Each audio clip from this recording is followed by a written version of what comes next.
অনূর্ধ্ব-20 সাফে লাল সবুজের বিজয় কেতন উড়িয়ে আজ ফিরছেন বাংলার যুবরা। দেশের জনগণকে ট্রফি উৎসর্গ ফুটবলারদের। নির্বাচন নিয়ে চলমান তদন্ত এবং একের পর এক পরিচালকের পদত্যাগের মাঝেই আজ ক্রিকেট বোর্ডের সভা। বিপিএল নিয়ে ক্লাবের সঙ্গে আলোচনা 8 এপ্রিল, দ্রুতই সমাধানের আশা। এমন উল্লাস তো শুধু চ্যাম্পিয়নদের মানায়। টানা দ্বিতীয় সাফের শিরোপা জেতায় আনন্দে আত্মহারা বাংলাদেশের যুবারা।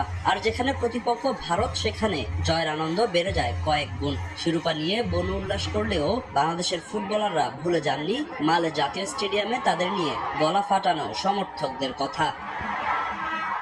শিরোপা উদযাপন শেষে তাই কৃতজ্ঞতা প্রকাশ করেছেন মালদ্বীপের প্রবাসী সমর্থকদের কাছে। সেই সঙ্গে সাফের এই শিরোপা দেশবাসীর জন্য উৎসর্গ করেছেন ফুটবলাররা। এখানে যারা বাংলাদেশি প্রবাসী বাইরে আসছে সবাইকে আমি অনেক অনেক থ্যাংক ইউ, ধন্যবাদ জানাই। আমাদেরকে অনেক সাপোর্ট দিচ্ছে। থেকে ট্রফি ছিনিয়ে আনছি, এটাই আমাদের জন্য রাজমানা জব, আর কিচ্ছু না। আলহামদুলিল্লাহ ফুল এফোর্ট দিছি মাঠে, আমার টিমমেট সবাই অনেক ভালো করছে। আমরা পুরো দেশবাসীকে উৎসর্গ করলাম আলহামদুলিল্লাহ। এমন জয়ের পর উচ্ছ্বসিত এবারের অনূর্ধ্ব-20 সাফের বাংলাদেশের জয়ের নায়ক রোনান সুলিভান। আর নাতির খেলা দেখতে মালদ্বীপে হাজির তার নানি সুলতানা আলম। রোনান ও ডেকলান সুলিভানকে সমর্থন দেওয়ার জন্য সবাইকে ধন্যবাদ জানিয়েছেন তিনি। তারা যেরকম সাপোর্ট দিচ্ছেন আমার নাতিদের, আর ওদেরকে যে আমাদের দেশে আসতে দিয়েছেন, ওদেরকে নিজের মতো নিয়েছেন আর কি। Great group of guys, happy to be here. Thanks for the fans for showing up. That's all I gotta say. Greatness, baby, greatness. Can't beat greatness.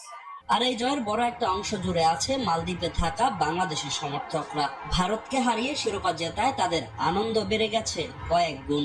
আমাদের বাংলাদেশের যে খেলোয়াড়, তারা প্রথম থেকেই খুব সুন্দরভাবে খেলা খেলছে। আজকে আমরা ইন্ডিয়ার সাথে খেলা দেখে আমাদের অনেক ভালো লাগছে। আমরা ওয়ার্ল্ড কাপ জিতে গেছি। এর আগে 2024 সালে নেপালকে 4-1 গোলে উড়িয়ে দিয়ে সাফ অনূর্ধ্ব-20 শিরোপা জিতেছিল বাংলাদেশ। আমরা খেলোয়াড়দেরকে বরণ করার জন্য অপেক্ষা রয়েছি। ইনশাল্লাহ আমরা এয়ারপোর্টে গিয়ে আমাদের এই বীর সন্তানদেরকে আমরা ইনশাল্লাহ বর্ণাঢ্যভাবে তাদেরকে রিসিভ করবো। আমরা আলোচনা করছি যে সাতখোলা বাসে তাদেরকে নিয়ে ঢাকা শহরে প্রদক্ষিণ করার মাধ্যমে তাদেরকে একটি বিরল সম্বর্ধনা দেওয়ার চেষ্টা করবো। স্পোর্টস এসে দেখে তাদের জন্য একটি ভালো পুরস্কার থাকবে। পরিচালকদের পদত্যাগের হিড়িক ধোঁয়াশায় ঢাকা প্রিমিয়ার লিগ। নির্বাচন নিয়ে তদন্ত কমিটির রিপোর্টের অপেক্ষা। এসব মাথায় নিয়ে বোর্ড সভায় বসছেন বিসিবি কর্তারা।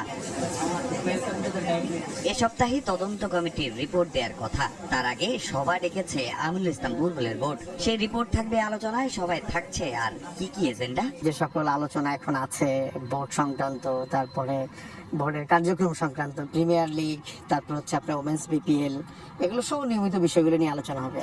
বোর্ড সভায় প্রিমিয়ার লিগই প্রধান এজেন্ডা। মৌসুম শেষ হয়ে যাচ্ছে, লিগ শুরু না হওয়া নিয়ে ক্রিকেটারদের মতো অস্বস্তিতে বিসিবিও। ক্লাবগুলোর কাছে ক্রিকেটকে ক্ষতিগ্রস্ত না করার আহ্বান বোর্ডের।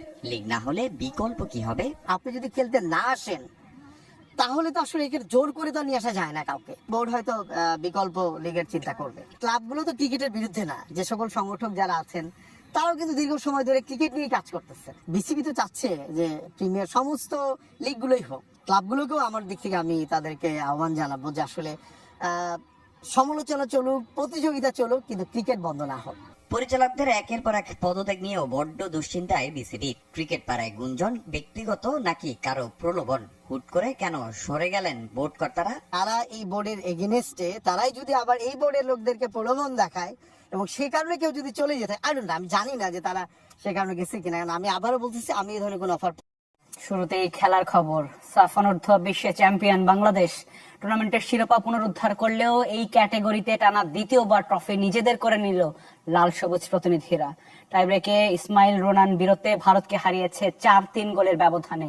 নির্ধারিত সময় শেষ হয় গোল শূন্য সমতায়। বয়সভিত্তিক টুর্নামেন্টে চতুর্থবারের চেষ্টায় ফাইনালে জয় পেল প্রতিবেশী দেশটির বিপক্ষে টুর্নামেন্ট সেরা গোলরক্ষক বাংলাদেশের ইসমাইল মাহিন।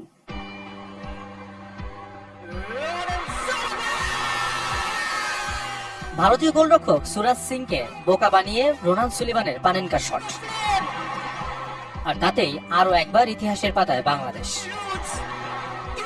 চতুর্থবারের চেষ্টায় ফাইনালে প্রথমবার ভারতকে হারিয়ে বয়স ভিত্তিক সাফে শিরোপা পুনরুদ্ধার করল লাল সবুজের দল।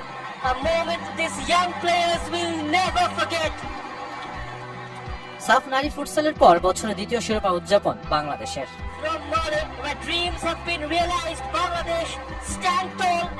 অনূর্ধ্ব 18 ও 19 ফাইনাল খেললেও বয়স ভিত্তিক এই টুর্নামেন্টে বাংলাদেশের 2 শিরোপা অনূর্ধ্ব 20 ক্যাটাগরিতে।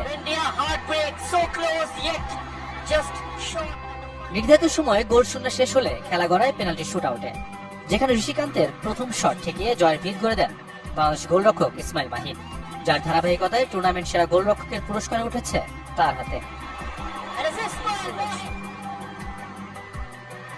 চায়ের কাপে সমাজ বদলের ঝর্ণা তুলে আগে গোছান নিজেকে।